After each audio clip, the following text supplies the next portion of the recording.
눈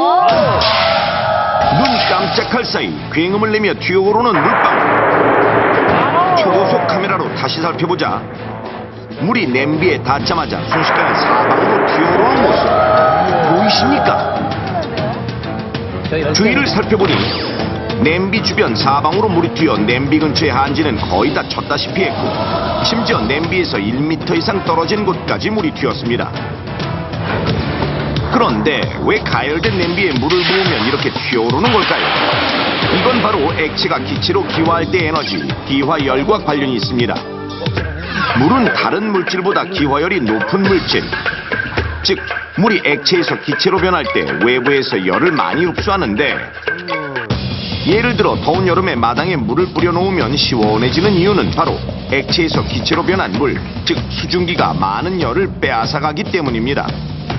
보통의 경우처럼 물이 끓어서 기화할 때는 서서히 데워져 수증기도 천천히 피어오르지만 물이 갑자기 뜨겁게 달궈진 냄비에 닿으면 물이 순간적으로 흐르면서 엄청난 양의 수증기가 만들어지고 이때 엄청난 힘을 발휘하면서 사방으로 튀게 되는 것. 그래서 보시는 것과 같은 수증기 폭발 현상이 일어나게 되는데 그런데 만약 이때 사람이 가까이 서 있다면 어떻게 될까요? 다시 냄비를 준비하고 이번엔 사람을 대신해 앞치마를 입은 마네킹을 세워두고 열화상 카메라를 이용해 확인해 보겠습니다. 물을 붓고 가열한 지 5분이 지나자 물이 졸아들었고 이때 냄비의 온도는 약 470도까지 올랐습니다.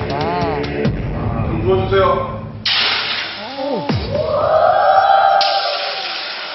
아까와 마찬가지로 굉음을 내며 물방울들이 마구 튀어오릅니다.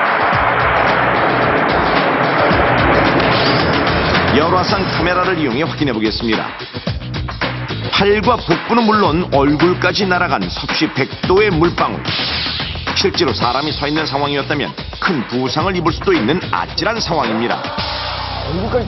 뜨거운 주방기구에서 일반적으로 수증기에 화상을 입은 경우에 그 온도 자체가 굉장히 뜨겁거든요. 100도씨에 육박하는 경우가 많고 이렇게 100도씨에 육박하는 경우 접촉 시간이 1초 미만이라고 하더라도 온도 자체가 뜨겁기 때문에 우리가 피부에 표피층 뿐만 아니고 진피층이나 심지어는 피하지방까지 우리가 흔히 그런 거를 이제 2도 화상, 3도 화상이라고 이제 분류를 하는데 이렇게 깊게 되는 경우에는 치료를 잘 한다고 해도 흉터가 남을 가능성이 많고 경우에 따라서는 피부 이식까지 가는 경우도 임상에서 종종 볼 수 있겠습니다. 실제로도 이러한 위험성을 모르고 냄비가 졸아서 타자 물을 붓다가 화상을 입게 되는 경우 굉장히 많은데요. 2008년 20대 여성이 뜨거워진 냄비에 물을 붓다 어깨와 손등에 2도 화상을 입는 사고가 있었고 2011년에는 10살 아이가 평소 엄마가 하던 것처럼 뜨거워진 냄비에 물을 붓다가 물이 얼굴로 튀어 심한 화상을 입어 피부 이식 수술을 하는 경우도 있었습니다. 그런데 냄비의 두께에 상관없이 모든 냄비는 가열되면 수증기 폭발 현상이 일어나는 걸까요? 크기가 비슷하지만 두께가 다른 두 개의 냄비를 준비했습니다. 두께가 2mm 정도의 양은 냄비와 곰국이나 탕을 끓이는 데 많이 사용되는 8mm 정도의 무쇠 냄비를 준비해 가열하기 시작합니다. 두 개의 냄비 안에서 물이 끓으며 증발하기 시작했고 온도를 재보니 앞서 봤던 경우와 비슷하게 420도까지 뜨겁게 달궈졌습니다. 하나, 둘, 자, 다시 물을 붓자.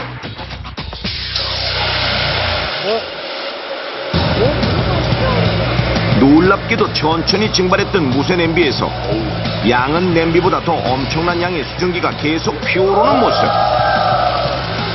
무쇠 냄비에 닿자마자 순식간에 끓어 콩 튀듯 튀는 물방울이 보이십니까? 같은 420도까지 가열된 양은 냄비가 금방 수증기가 멈춘 것과는 달리 계속해서 수증기를 뿜어내는 무쇠 냄비. 오랜 시간 국이나 탕을 끓이는 냄비는 두꺼운 냄비를 사용하게 되고요. 그런 경우에는 얇은 냄비에 비하여 열 보존력이 높아 차가운 물을 갑작스럽게 부을 때는 갑작스럽게 끓는 그런 현상들이 발생을 합니다. 그래서 사용자가 화상을 입게 되어지는데요. 특별히 그런 부분에 주의를 해야 됩니다.